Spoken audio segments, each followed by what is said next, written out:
Good morning, Steve here in Chicago with the morning grain comments. Markets are higher with beans up 2 cents at 12.41. We're up about 41 cents from the recent lows.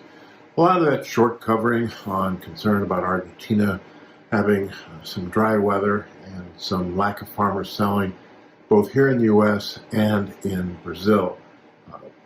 There is a new sale of China beans, but it looks like China is not going to meet its soybean import numbers because of the lower hog numbers and maybe lower demand. Overnight, though, China did surprise the market with a reduced ratio requirements for banks. That's putting liquidity into the Chinese stocks, who were near all-time lows.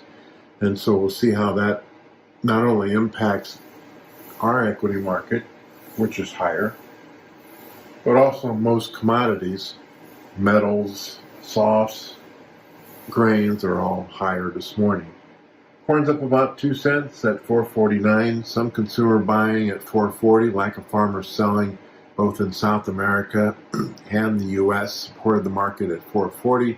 We'll see if the farmer wants to sell corn if March gets to 4.60. A little bit of tightening of the corn spreads because of a low pipeline stocks, and the farmer needs to replenish that pipeline.